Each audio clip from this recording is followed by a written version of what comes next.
I don't know if you can tell, but I really love Persona 5. But it's not just me. It can be argued that this is the most culturally relevant JRPG to ever release, but why is that?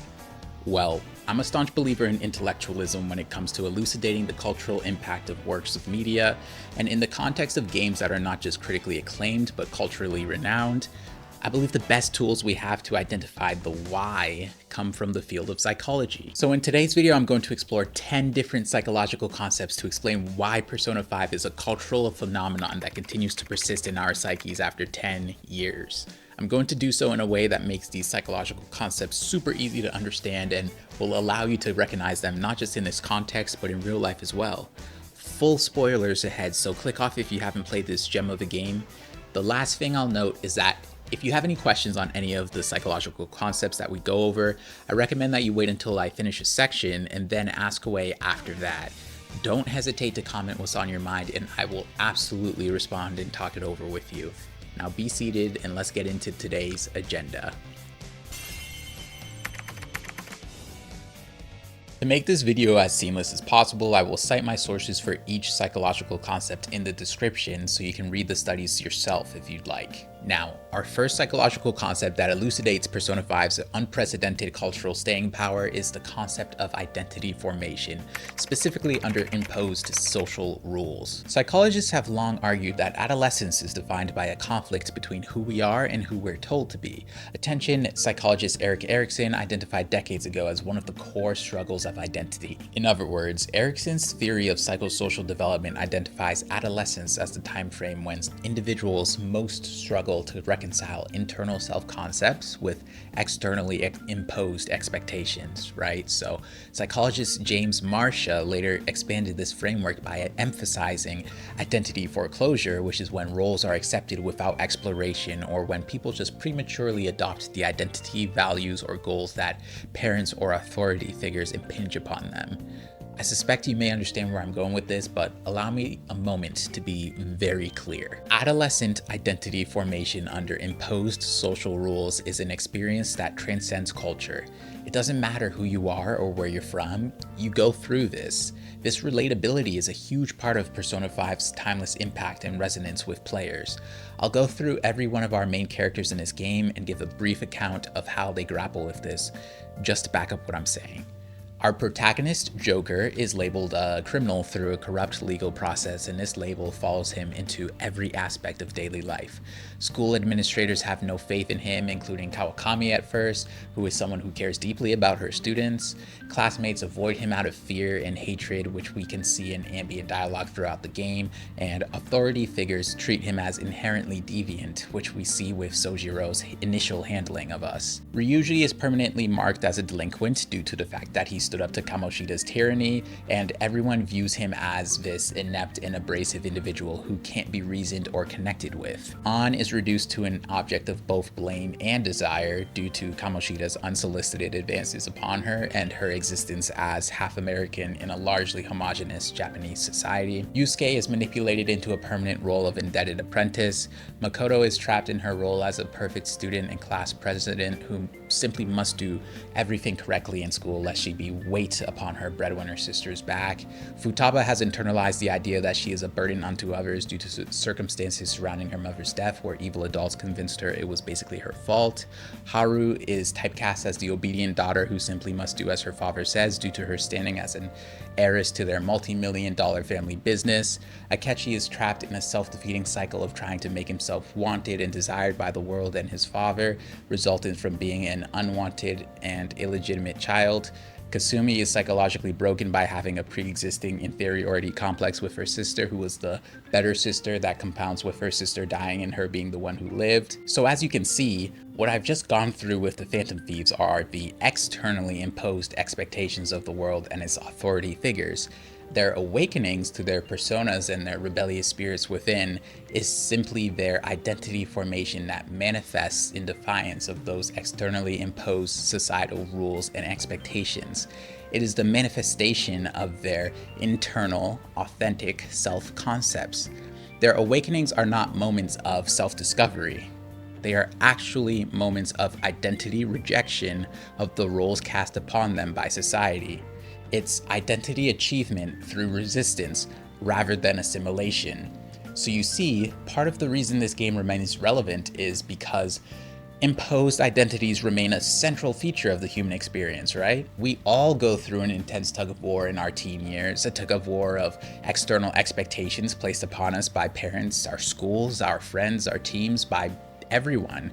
Sometimes our inner self concept aligns with these expectations, but nearly everyone has that one thing where as they grow through adolescence, they realize that they don't actually embody an expectation that's been placed upon them. Maybe due to your ethnicity, you're expected to have certain talents or aptitudes, and you simply don't. Maybe you're meant to be the first in your family to go to college, but you actually don't want to. Maybe you have artistic talent and wish to cultivate that, but your parents don't view that as a viable or sustainable life path. It could be anything, but the bottom line is we all eventually come face to face with that clash between our internal authentic self concepts and the external expectation typecast upon us by the world and its authority figures. The fandom thieves' capability to explode in the face of this and become inspirational actualizations of their internal ideals that don't compromise with any of the external roles cast upon them and staunchly commit to smiting the world's callous injustice is a huge reason why this game resonates so hard. I think we all wish we had the strength and fortitude to do the same with our own personal identity formation journeys as teens or in life in general. Anyways, let's move along to the next psychological concept on our list. I've been listening to you go on and on. Shut your damn mouth, you money-grubbing asshole!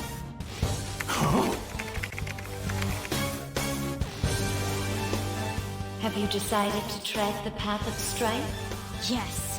Come to me! Very well. Let us proceed with our contract at once. I am thou. Thou art I. You have finally found your own justice. Please, never lose sight of it again.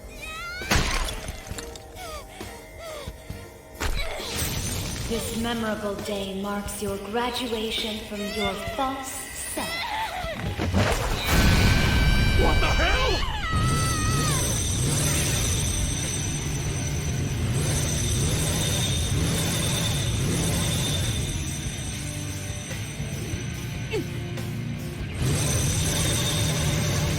A persona? No, dude. That's a bike! I can feel it. Myself. Me! Got it!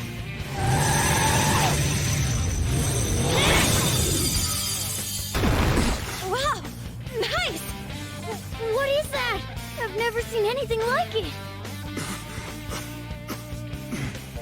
You better earn your keep, or else I'll kill you! I will not lose heart again. Ever. I'll go full speed, non-stop. Right, Johanna? Don't get all cocky just because I normally behave myself. I am done playing nice! Let's go, Johanna!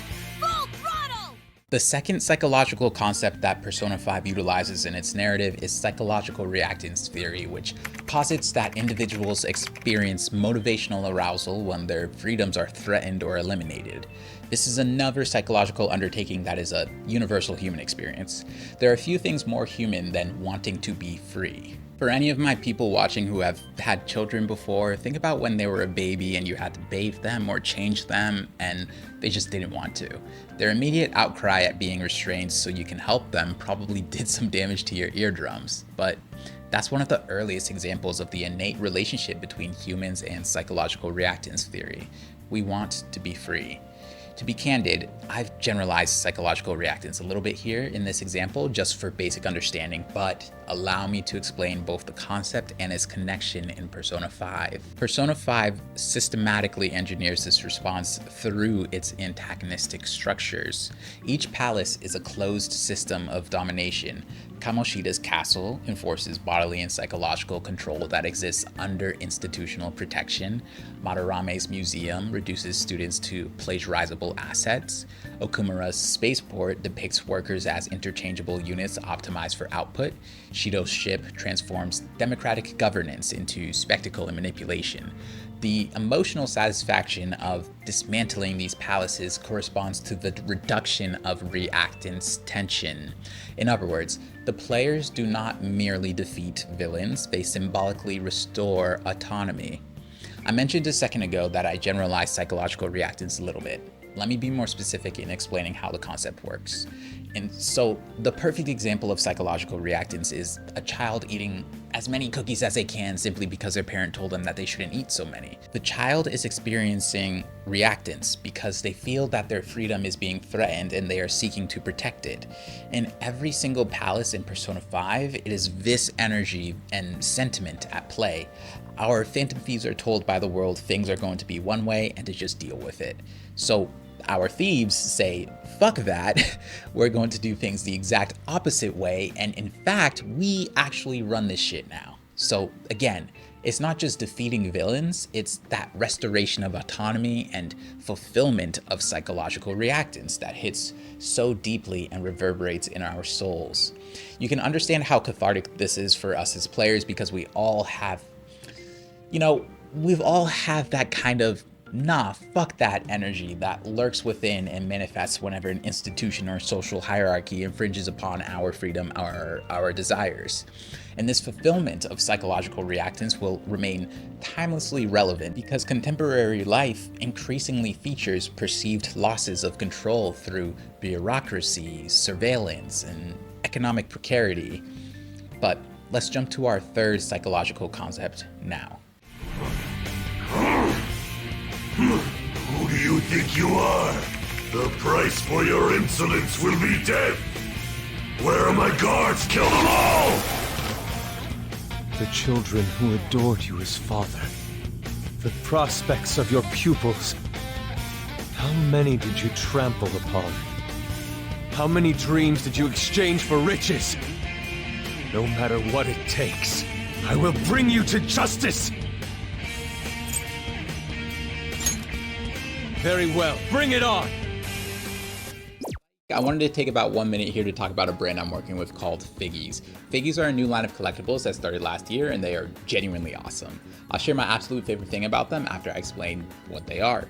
So FiGGYZ are made in a nostalgic pixelated style and they snap magnetically onto display ready backdrops. What's dope about the packaging is they give you multiple ways to display your collectible, providing you with a display stand, a magnet sticker, and of course the previously mentioned display backdrop. So you can set these up into your space in basically any way you can imagine, and hey, if you're not into that, they give you a super clean window display box so you can leave it boxed up if that's your vibe. What I absolutely love about FiGGYZ and part of why I was so happy to share this with you is that there is literally something for everyone. They have all of your favorite characters from all types of video games and even have a ton of anime characters too. New FiGGYZ drop in waves and there's a new wave each Wednesday. For my first FiGGYZ, I had to get Persona 5 and Metaphor Refantatio FiGGYZ while I could, and actually plan to unbox each of these throughout the rest of the video because of my aforementioned favorite thing about FiGGYZ that I've yet to define, but I will now. So remember how I mentioned that each FiGGYZ comes with a display backdrop? First of all, as you can see, they're reversible, but second of all, if you're lucky, there's a chance that you can get a gold, silver, or bronze artwork. Gold is obviously the rarest at a 1% chance, so for me, I feel like I abhor gambling, right? But I feel like this kind of hits that center of the brain that makes gambling appealing. And I love it because regardless of if I pack a gold or not, I'm still super thrilled and I still got a limited collectible to celebrate my love for a game or anime. But anyways, keep watching the video and I'll take like 20 seconds here or there throughout the video to unpack these with you and we'll see if I packed a gold or not. And to get your own FiGGYZ, please use my link in the description and use my code Professor Curry to get 5% off your order. It would be an enormous help to the channel if you do so. A lot of what we've talked about connects closely to the idea of agency, right? So for our third psychological concept, I want to talk about collective agency as psychological empowerment. Oftentimes people view agency as an individualistic thing pertaining to one person, but in actuality, collective agency is a psychological concept as well. Psychologist Albert Bandura made this useful distinction back in the year 2000. That distinction being that agency isn't just individual, it can be a collective group's shared belief in its ability to achieve desired outcomes through coordinated action. Persona 5 doesn't just agree with that idea, it makes it mandatory, right? It operationalizes this concept by making collective effort both narratively and mechanically essential. Regardless of if you're a sicko doing one party member runs, no palace can actually be cleared alone, and each Phantom Thief contributes irreplaceable skills that we see utilized in cutscenes throughout the palaces. Although, to be fair, some contribute more than others, and when I say that, I'm looking at you, Queen, and you, Futaba. GOAT level activity from them too. But to continue, confidants mechanically transform social bonds into functional empowerment, which reinforces Bandura's assertion that agency is socially distributed rather than individually contained. On the inverse, we can see that in the moments where cohesion falters, such as the group's fracture during the Okumura arc, or when Joker has to respark everyone's spirit of rebellion in the Velvet Room, in these moments what's demonstrated is the psychological fragility of collective agency. The need to restore unity in moments like those reinforces the idea that empowerment emerges through alignment, not isolation. This remains resonant in an era like ours that is perpetually marked by social fragmentation, thanks to dickheads I won't mention that are constantly doing inhumane and stupid shit to vulnerable groups of people. Cathartic is a word that will come up time and time again in this video, but it's extremely cathartic, the way that this game highlights the power and mutual benefit of collective agency. Because we all yearn deep down for the chance to achieve a common goal side by side with like-minded people. With that sorted out, let's head on over to our next psychological concept. You're so lucky. Lucky to be surrounded by teammates who acknowledge you. And once Shido confesses his crimes, you'll all be heroes. As for me, people will find out my past deductions were just charade. My fame and trust will vanish. I see. So you were turning people psychotic, then solving the cases yourself. And you did that by joining forces with Shido. In the end, I couldn't be special. Dude, you're more than special. It pains me to admit, but your wit and strength far exceeds ours. We only defeated you by teaming up. I was honestly envious of your natural ability. It was frustrating to see how much my sister trusted you. I have no intention of forgiving you for what you did to my father. But I sympathize with you. I wholeheartedly understand wanting to get back at the adults who took from you. But when you gained the power to fulfill that desire, you only used it for your own self-benefit. If you've got more than one persona, maybe you actually have the same kind of power as Joker's, that you trusted no one. So you only got two personas. One for your lies, and one for your hate. Still, you thought that was enough, right? That part I totally get. You excelled at everything over us. Yet that was the one thing you lacked. Our fourth psychological concept is the symbolic projection of social trauma, which largely originates from Sigmund Freud in the early 1900s.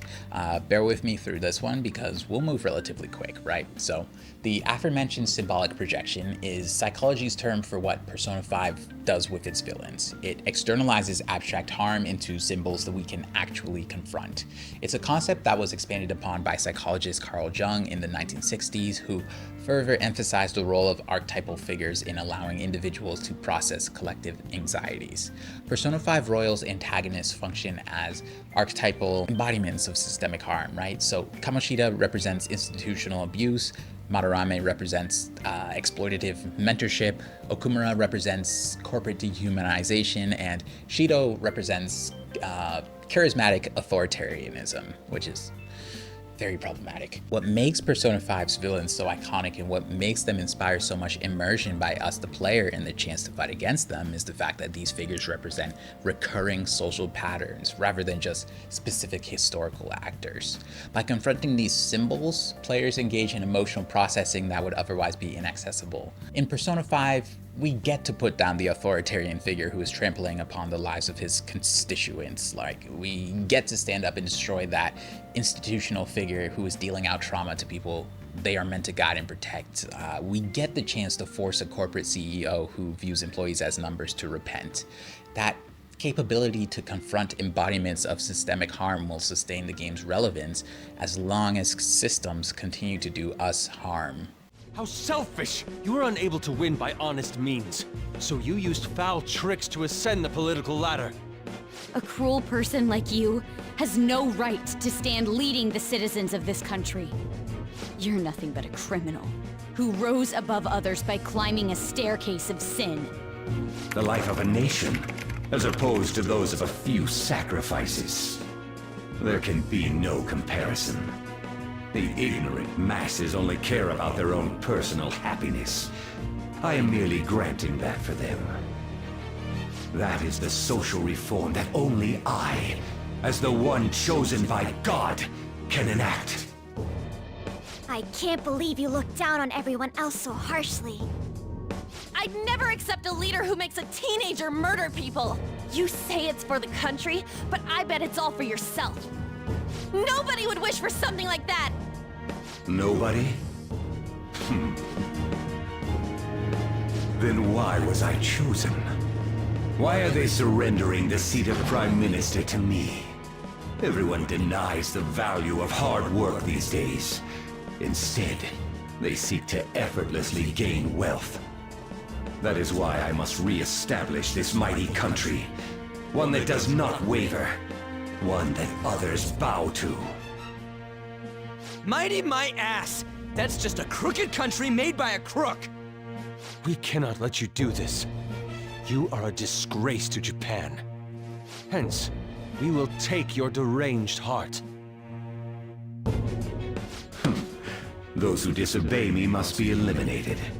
However, considering the loss of Akechi, it would be a waste to kill those who are actually capable.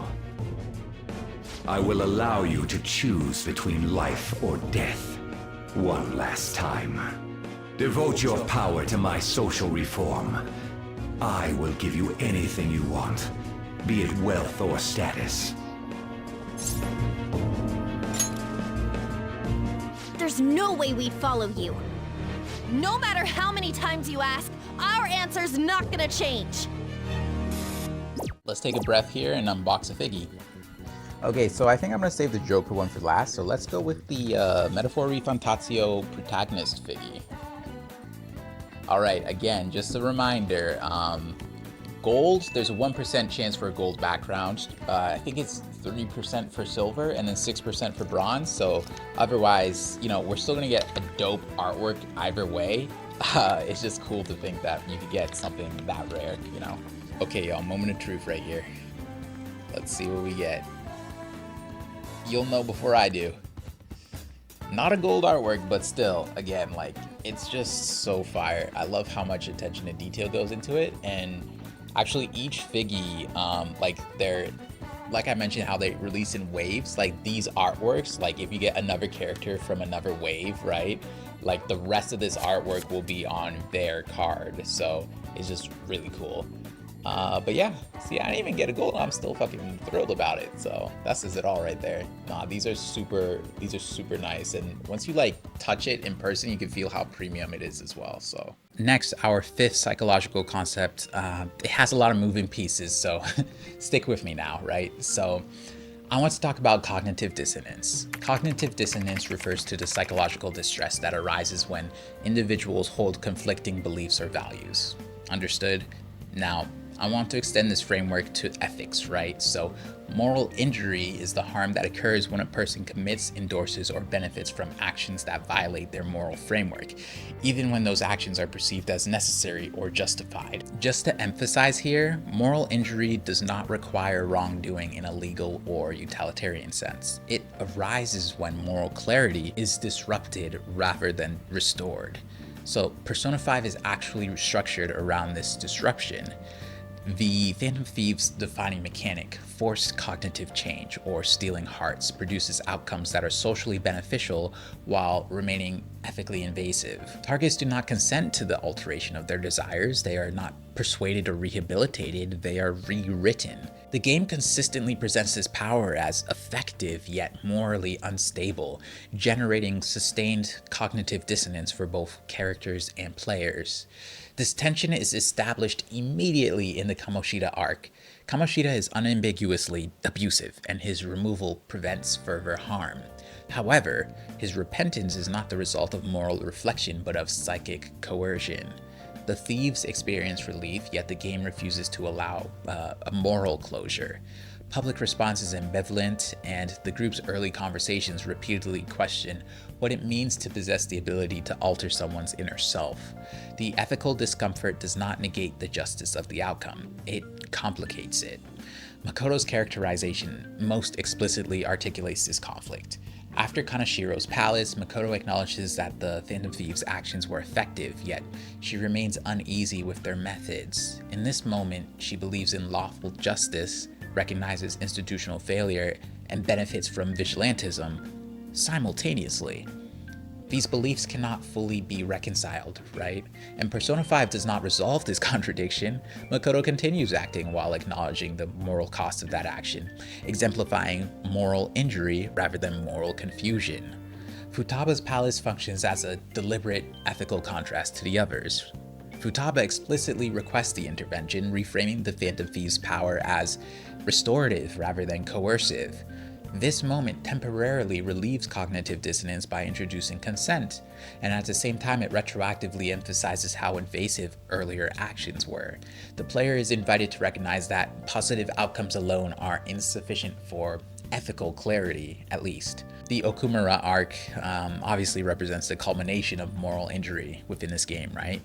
The Phantom Thieves change Okumura's heart, believing they are acting justly, only for his subsequent assassination to expose their lack of control over consequences. Although they did not cause his death directly, their intervention participates in a causal chain that results in irreversible harm. He dies. The group's fractured reactions, defensiveness, doubt, and guilt reflect differing strategies for coping with moral injury rather than disagreement about facts. The third semester reframes this accumulated tension through the absolutely goated Takuto Maruki. Side note, I fucking love this man, and rest in peace to his voice actor who put in an absolute shiv to Billy Kametz. But anyways, Maruki's reality eliminates suffering by bypassing consent entirely, presenting an ethically clean world free of moral conflict. The Phantom Thieves reject this solution not because it fails, but because it erases agency, responsibility, and the psychological weight of ethical choice. In doing so, they implicitly affirm that moral pain is not a defect of ethical action, but a consequence of taking responsibility in an unjust world. I'll repeat that because I believe it's so important. The Phantom Thieves affirm that moral pain is not a defect of ethical action, but a consequence, a natural consequence of taking responsibility in an unjust world. So to connect this to our overarching thesis of defining the variance and complexity of the psychology behind Persona 5's timeless staying power, the refusal to portray justice as psychologically painless and to acknowledge the grayness of the real world serves this game well. It positions moral injury as an unavoidable outcome of meaningful action, arguing that ethical engagement does not resolve dissonance but requires endurance. The game's lasting resonance lies in part to its insistence that acting ethically does not guarantee emotional or moral clarity, only accountability. A concept that we grapple with in both our interpersonal relationships and through existence in our world in general. His heart really did change. Seems like it. But was this really for the best?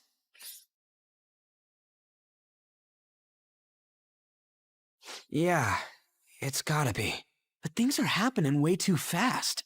Our sixth psychological concept is escapism. Escapism is often framed negatively in psychological discourse associated with avoidance coping and withdrawal from stressors.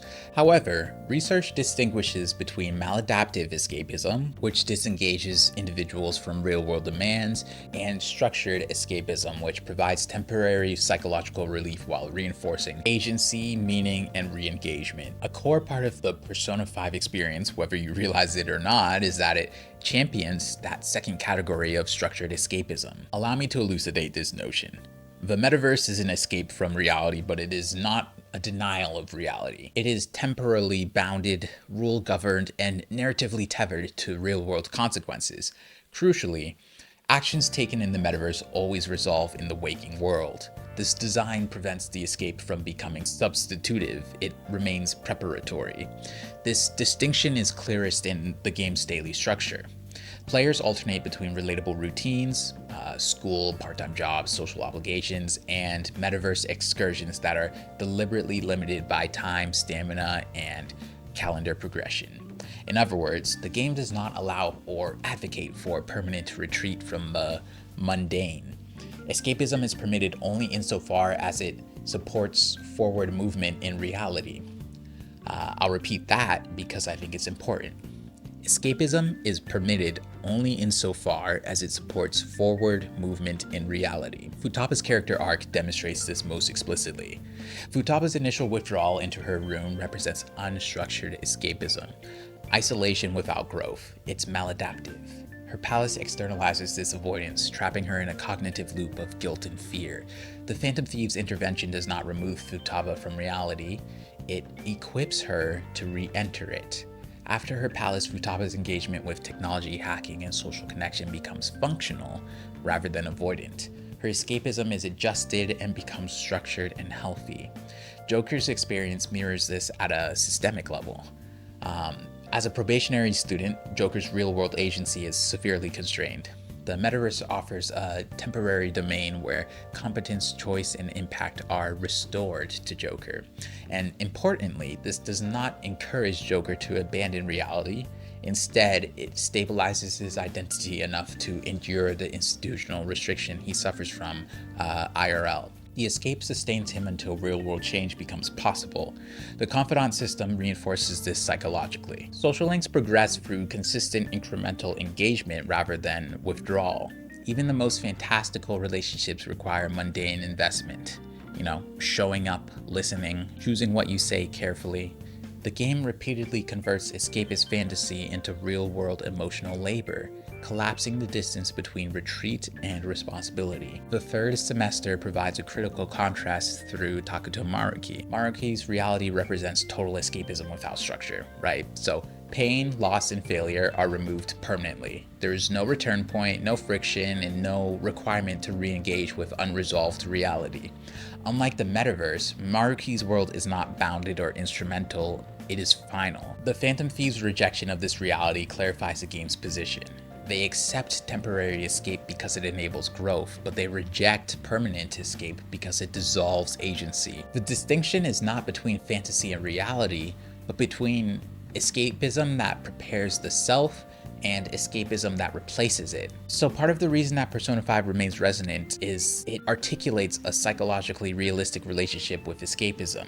It acknowledges the need to step outside of oppressive or overwhelming systems while insisting that escape must eventually return the individual to the world with greater clarity and capacity.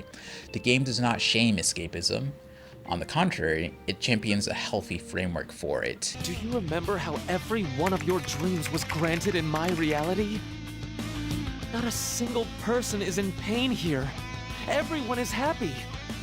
Why would you deny them that opportunity? Alright, let's take another Figgy break to open the UFA.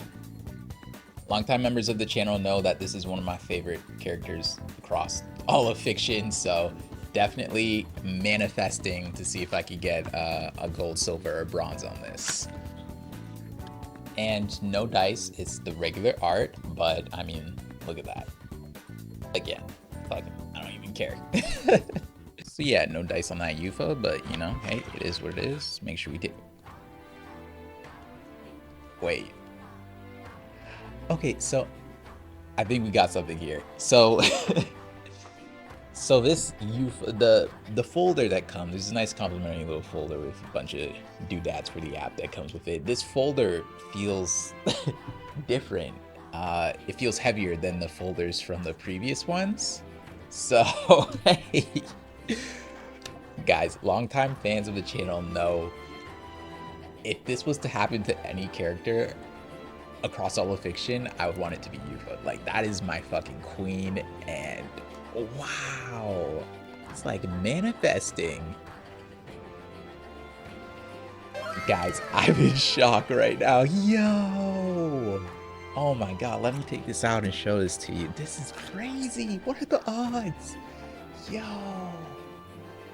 Okay, so I got a bronze Yufa. I don't know if you can see that. Oh my god, that is clean. That is clean as fuck. Yo, this feels so slick. Okay, so I got, wow, that looks, I don't know if the camera can pick up how dope this looks, but man, of all the characters, it had to be her. I fucking love Yufa. But wow. There's a 6% chance for a bronze. So I know it's not a gold, but like 6% chance. Wow. That is so cool. Oh, this is fire, man. You know we gotta redo the setup now. That is fire. Look at that. Oh my god, look at that. That is clean. Wow. Okay. Yo, I'm lit. I mean, you guys are right there with me, man. Like, this is my first unpacking of FiGGYZ ever, and wow, the pull of plate on my third Figgy is wow. That's so cool. But back to psychology. Later on, we'll unpack the Joker before we finish. The next and seventh concept I'd like to go over with you all is social identity theory.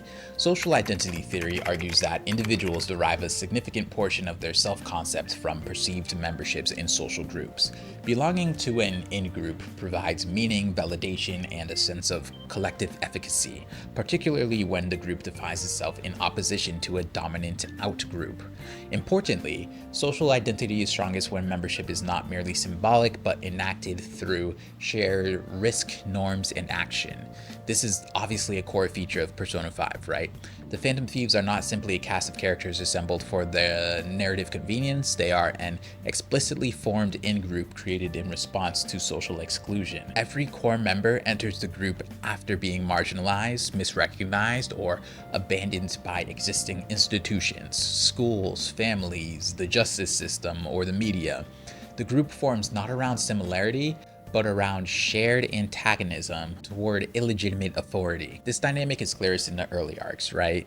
Joker, Ryuji, and An, they don't bond because they're alike, they bond because they are collectively dismissed. Teachers label them problems, rumors define them before they speak, and adult systems close rank against them. Even Kawakami judges Joker without even knowing anything about him, lamenting the fact she got stuck with a criminal student without even knowing or considering that he may be innocent. The Phantom Thieves provide an alternative identity. Not troubled students, but agents of justice. This is a textbook example of positive social identity reconstruction through in-group membership. The game reinforces this psychologically by making group identity performative and consequential. Calling cards, coordinated heists, shared code names, and synchronized awakenings aren't just aesthetic flourishes, they are rituals. To elucidate that, in social psychology, rituals serve to solidify group boundaries and increase cohesion by transforming abstract belonging into repeated action. Persona 5 Royal, it repeatedly stages these rituals at moments of heightened risks in strengthening in-group bonds through shared vulnerability. I want to pause before we continue and ask you two questions directly. At any point in your life, did you feel othered or excluded? Also, at any point in your life, were you able to find a group or a community that made you feel more comfortable and free to be yourself? I'm fairly certain that this is a universal human experience, right? Guys, it could literally be as simple as going to lunch at a new school and not having anyone to sit with. Then you see an empty table with one person sitting alone, and that somehow feels less scary and more welcoming to you to join and hopefully coalition build. That's social identity theory at play. To continue, public perception within the game world further intensifies this identity formation. As the Phantom Thieves gain popularity, characters repeatedly comment on being recognized or feared as part of the group. This external labeling matters. Social identity is not only self-chosen, it is also socially reinforced. The shift from unknown delinquents to a named notorious collective fosters both legitimacy and backlash simultaneously.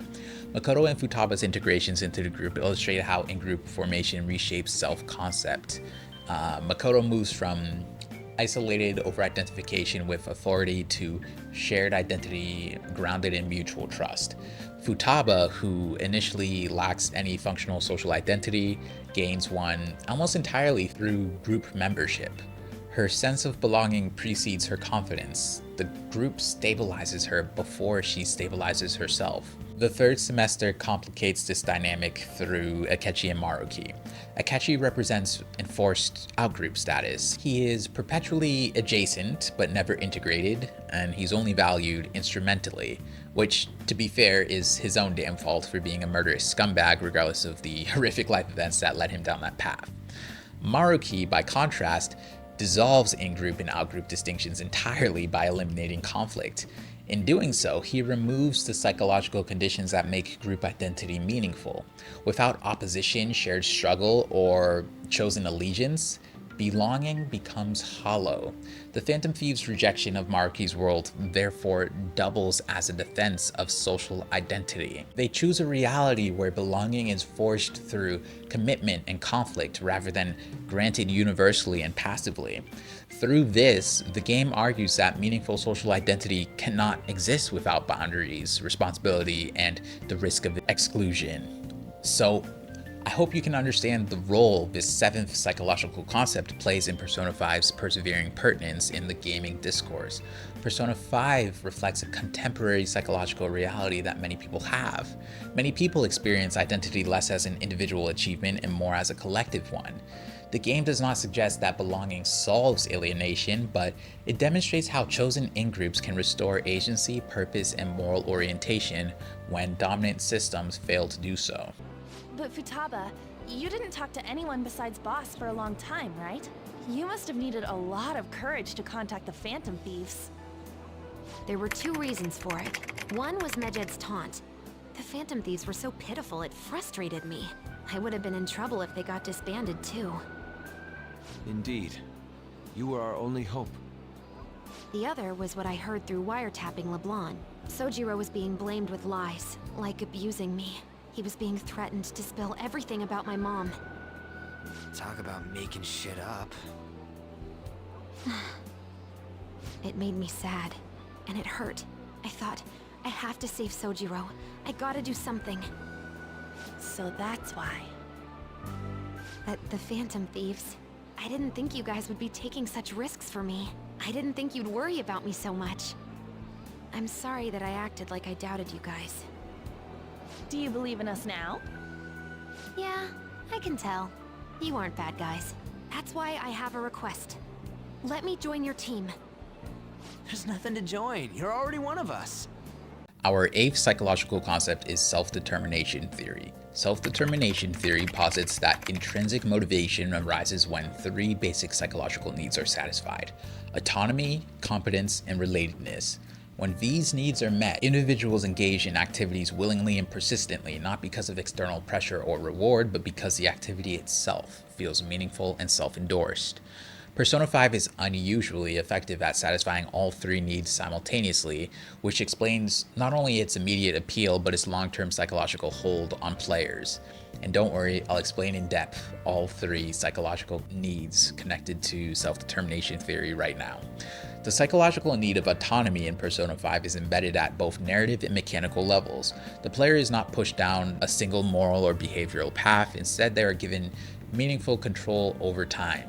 priorities and relationships, choosing whether to spend an evening improving social stats, deepening a confidant bond, or entering the metaverse are choices that meaningfully shape your experience. The game therefore frames progress as the result of self-directed investment, aligning player motivation with character agency. The psychological need of competence is cultivated through transparent feedback and gradual mastery. Combat systems, persona fusion, and dungeon navigation all follow a curve that rewards learning rather than grinding. The potential early confusion that you may experience gives way to fluency as players understand elemental affinities, baton pass chains, and resource management. Importantly, the game avoids frequent punitive failure. Setbacks tend to feel instructive rather than discouraging. This sustains motivation by reinforcing a sense of growing efficacy rather than conditional success. In other words, working smarter is always rewarded in this game ahead of grinding or working harder. And so the psychological need for competence is fulfilled. The psychological need for relatedness is anchored in the confidant system. Relationships are not just passive narrative rewards, they require consistent, intentional engagement. Progressing a confidant unlocks mechanics that tangibly support the player, such as combat abilities or time-saving efficiencies. This converts emotional investment into functional reinforcement, blurring the line between narrative connection and gameplay utility. The player is motivated to care, not because the game demands it, but because the relationships feel reciprocally meaningful. Now, the interaction of these three needs in confluence is most evident in the game's pacing. Persona 5 resists compulsive play, not by limiting content, but by encouraging reflective choice. Because progress depends on planning rather than repetition, engagement remains purposeful. Players are rarely pushed into optimizing at the expense of enjoyment. Instead, enjoyment becomes the engine of optimization, if that makes sense. I know the third semester keeps coming up, but that's because it was a masterful addition to the base game's themes and ideas. But anyways, the third semester reframes self-determination theory through Maruki's reality. In his world, autonomy is removed, competence is rendered irrelevant, and relatedness is guaranteed rather than earned. Happiness becomes externally provided rather than internally generated. From a self-determination theory perspective, this world is motivationally hollow. It offers comfort without engagement and satisfaction without self-endorsement. The Phantom Thief's eventual rejection of Maruki's reality functions as a defense of self-determination theory. The decision of the Phantom Thieves retroactively clarifies why the base game structure feels sustaining rather than exhausting. It aligns psychological needs with player action. So Persona 5 does not merely entertain, it models a psychologically sound form of engagement. By consistently satisfying autonomy, competence, and relatedness, the game creates motivation that feels earned rather than imposed, allowing players to remain invested without emotional depletion. That's pretty cool, right? However, I will instruct you under one condition. You become my playing partner so that I can research new moves. Is that agreeable? That's precious. Well then, it's a deal. I'll teach you how to play, and you'll assist me with my new moves.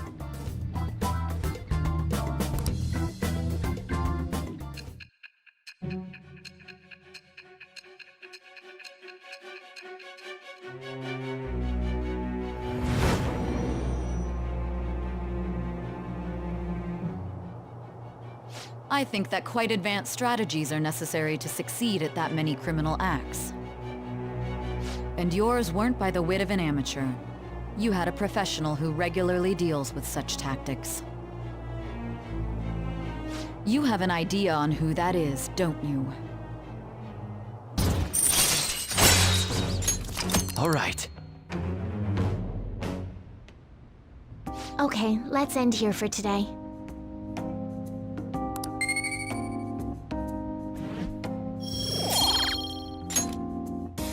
Okay, now we're gonna pack the Joker. Guys, I hope you've enjoyed today's video, and remember the code for the FiGGYZ is Professor Curry. I mean, come on, how cool is that? I mean, that just looks right. I had to get a few of my favorite characters from Persona 5 So these are all the figgies that I got. The Joker, the Makoto, the Yufa, the protagonist from Metaphor Refantatio. This is the last envelope that I got with Joker.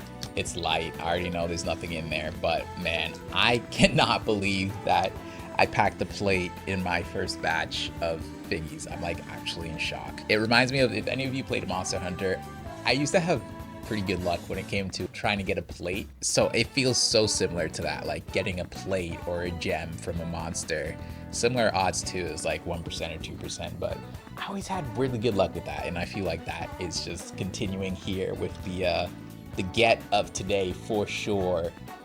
The bronze plated Yufa, you couldn't write it. Like, longtime viewers of the channel know, like, this is by far my favorite character, so cool, and it'll be a permanent, man, it's so slick. Anyways, back to the video. Our 9th psychological concept is narrative transportation. Narrative transportation refers to the psychological process by which individuals become mentally and emotionally immersed in a story, temporarily integrating its characters, values, and conflicts into their own cognitive framework. I spoke about this concept at length in a previous upload, actually, where I unpacked the psychological reasons for the lower than expected cultural impact that Metaphor Refantatio had.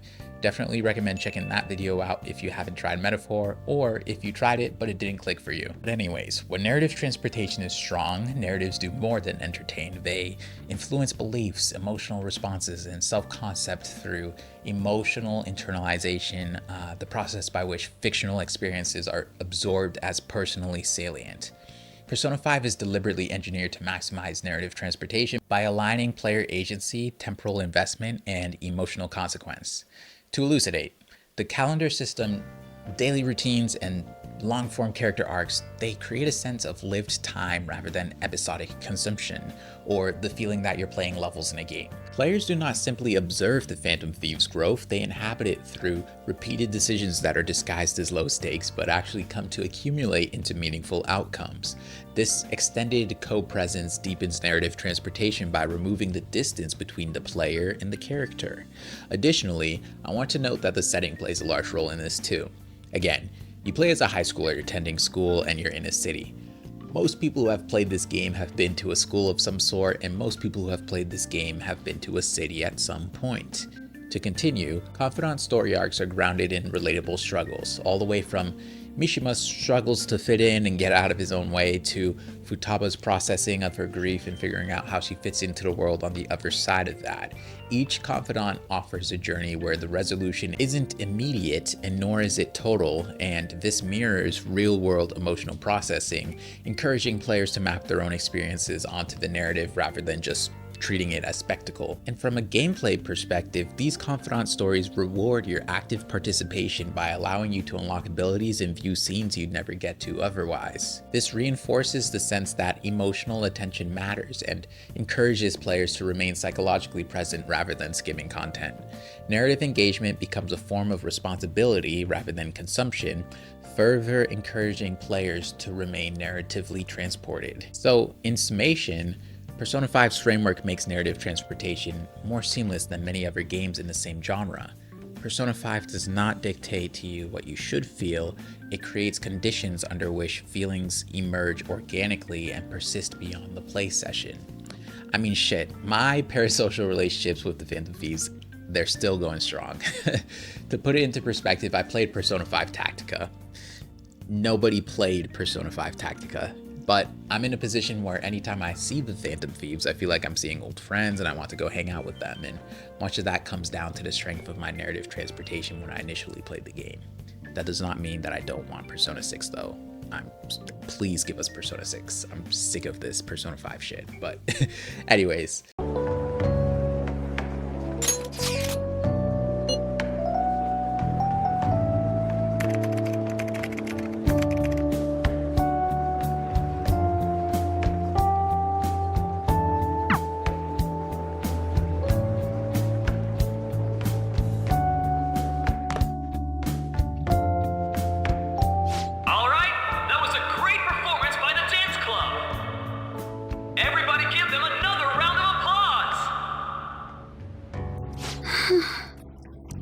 My apologies for being so distracted.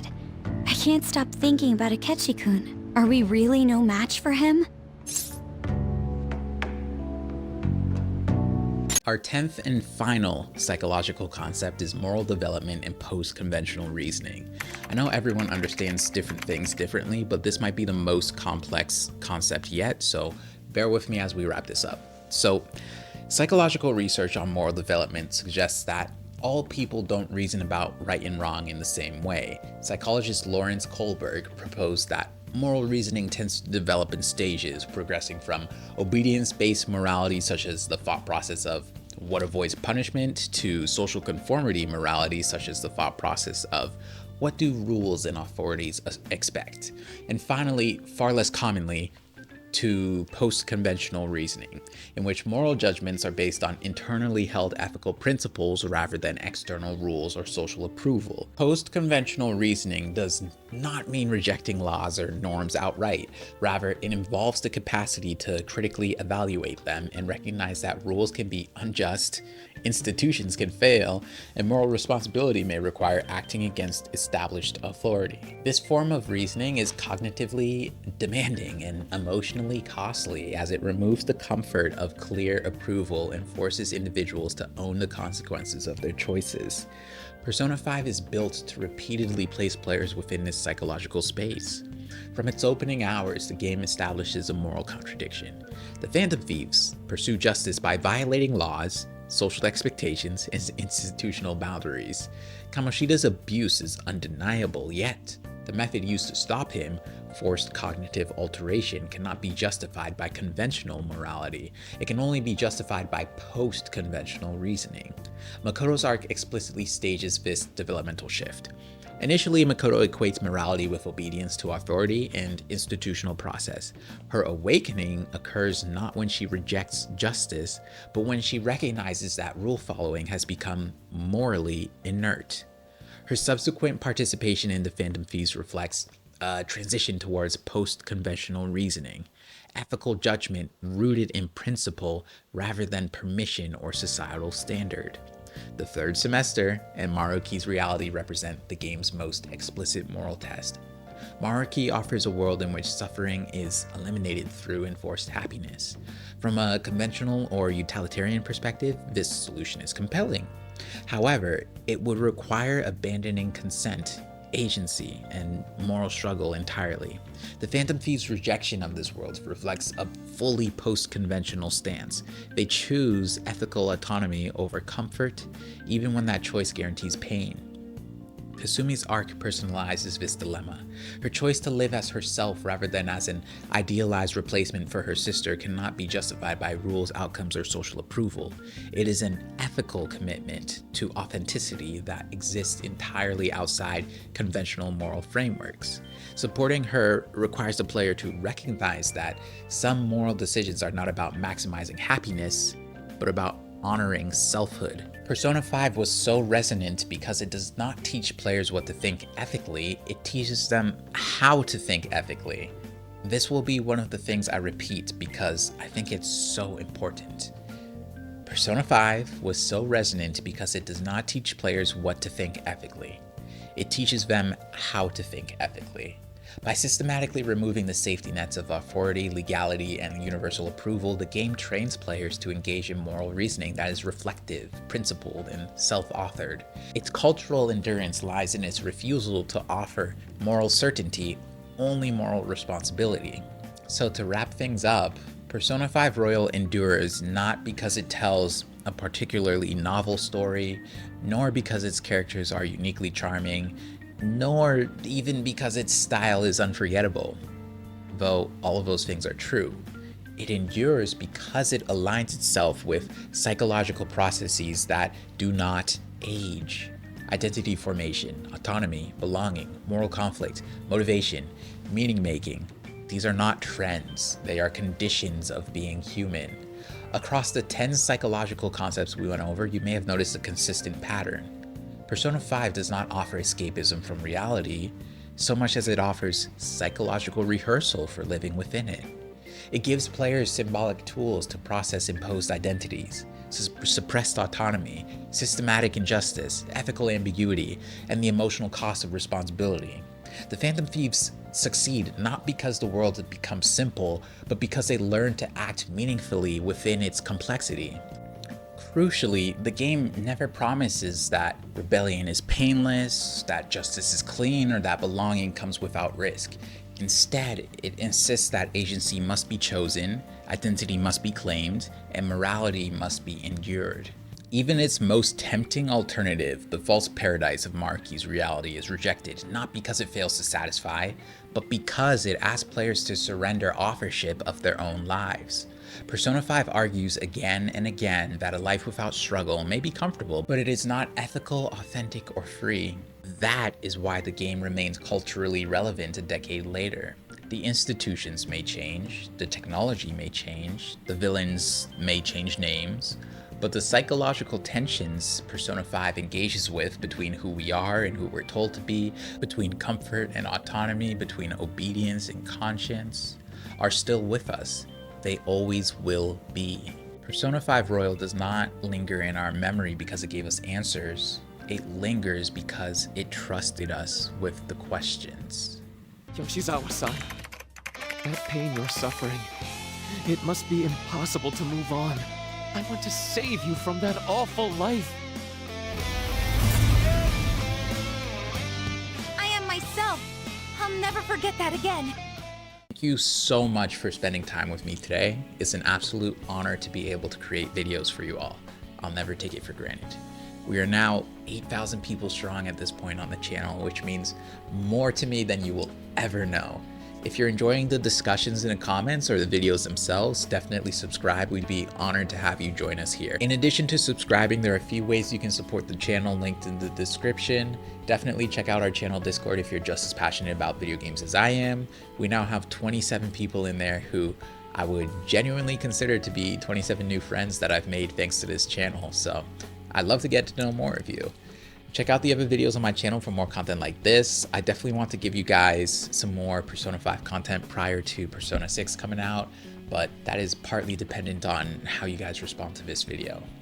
Ultimately, I do kind of go with the flow that you guys set, at least a little bit. So if you love this video and you love Atlas or Persona 5, definitely send this to a friend who does too, so we can get as many fans in the room as possible to enjoy this video with us. That's all for me today though. Check out the other videos on my channel for more content like this, and have a great day, night, or morning, and remember to be kind and thoughtful. Peace. Buddy.